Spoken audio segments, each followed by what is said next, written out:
do better. I'm very, very happy with my innings, obviously. I wasn't timing it in the nets in the last week, but luckily it came together tonight, and I guess that's when it matters most. A few positives in the batting. Young Bravo batted quite well for us, so that's he continues to bat well. So hopefully we'll go back, look at the drawing board, and come better against the Netherlands. While defending champions Australia will play New Zealand in their second group match on Friday. But the game in Nepal has been overshadowed by the earthquake that hit the New Zealand city of Christchurch on Tuesday. Australian captain Ricky Ponting says the two teams will be putting their sporting rivalries to one side to support their New Zealand brothers. Look, I believe tomorrow, as an Australian cricket team, we need to show whatever respect that we can and do whatever we can to help people that have been affected by it all. We'll wear black armbands out of respect tomorrow. I'll speak to Dan Vittori at the toss tomorrow morning as well, and we'll have a minute's silence, I believe, before the game. So, look, a lot of that stuff is really small little areas that we can try and help out as two national cricket teams. And as we know, we're neighbours, and we sort of treat each other as brothers, and we'll make sure we do that tomorrow. Well, New Zealand's cricketers have admitted they're finding it difficult to focus on the match on Friday after hearing about the devastation caused by the earthquake. Their captain admitted his squad felt helpless and weren't able to take stock of the situation back home. Yeah, it has been difficult, but I suppose we put in perspective and say it's nothing to what the people back home in Christchurch and the people all over New Zealand are going through, because it has affected the whole country, and the whole country is hurting immensely, and the team feels exactly the same way. Tennis and world #1 Caroline Wozniacki is safely through to the Qatar Ladies Open semi-finals. The Dane remained on course for a second straight title after winning in Dubai last week. She was made to work hard in her first set against Flavia Pennetta, but took it 6-2. And the 20-year-old produced a clinical finish, disposing of the 15th ranked Italian 6-love in the second set.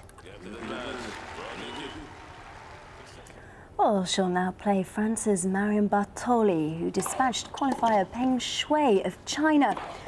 Bartoli won the first set 6-2. And she closed out the second with ease, winning that 6-2. On the men's tour, Novak Djokovic is through to the semi-finals of the Dubai Championships to keep alive his hopes of a third successive title. The second seed fought off an early challenge from Germany's Florian Mayer. But a change of racket brought a change of fortune as he went on to clinch a 7-5, 6-1 victory and a last-four meeting with Thomas Berdych. Yeah, another semi-finals, great result. Tomorrow is Berdych, who has a great year and a half behind him already. Very, very good player. Very consistent, top 10 for a while already. So tough one. Well, Berdych had to fight hard for his victory against Filip Pechner. The Czech dropped his own serve twice and wasted 6 set points before closing out the first set 7-5, and then battled back in the second to finish off his 7-5, 6-4 win. Roger Federer is also through to the semis. The top seed fought back brilliantly after being broken early in the match to beat Sergei Stakhovsky 6-3, 6-4. He'll now face Richard Gasquet. And that's the sport for now. Thanks so much. Well, now to something we won't be seeing for much longer. 2, 1. Booster ignition and the final liftoff of Discovery. A tribute to the... After 39 missions since 1984, Discovery is in space for the final time. 6 astronauts blasted off from the Kennedy Space Center in Florida to supply the International Space Station.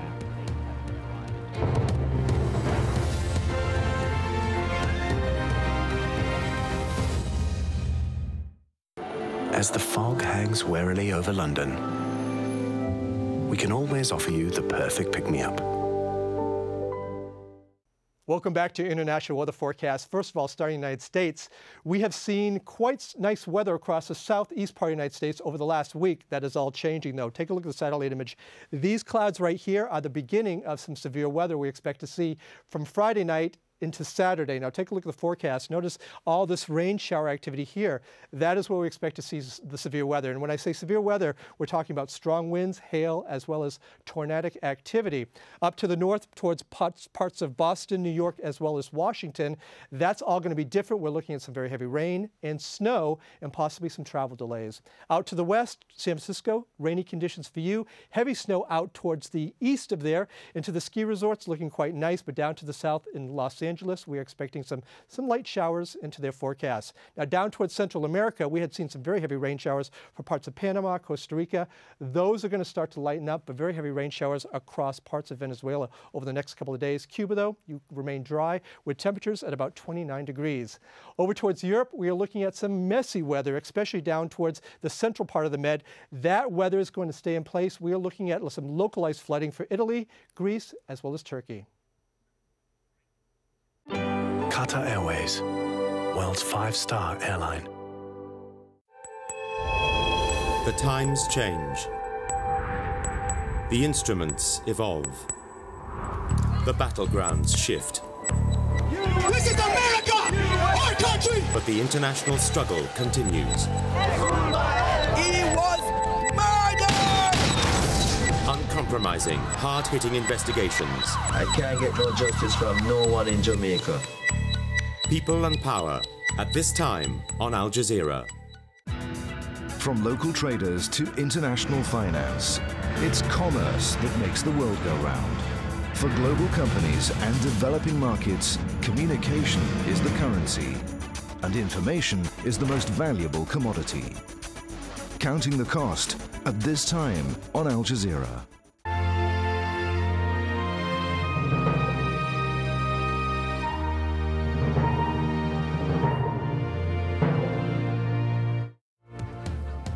Blaming bin Laden, the embattled Libyan leader says Al-Qaeda is fueling the uprising against him.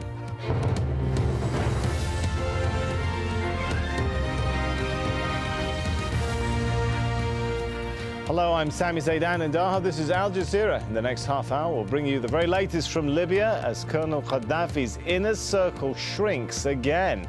And the country appears to be slipping from his grasp. Protesters claim to be in control of the east. US President Barack Obama is coming under pressure for his slow response to the crisis. In other news, the search for survivors goes on in New Zealand 4 days after the devastating earthquake.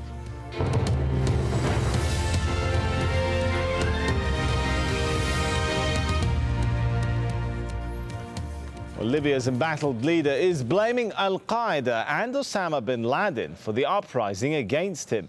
In his second address to the nation since it began, Muammar al-Gaddafi remained defiant but spoke via the phone rather than appearing in person. But the man who has ruled Libya for more than 40 years appears to be losing control of his country.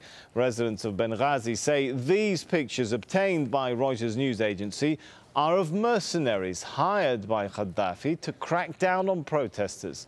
There's been heavy fighting in the town of Zawiya, that's 50 kilometers west of the capital, between opposition and Gaddafi forces.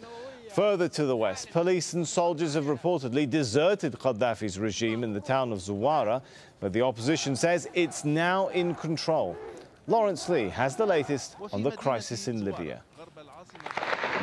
The latest town to experience heavy fighting isn't very far from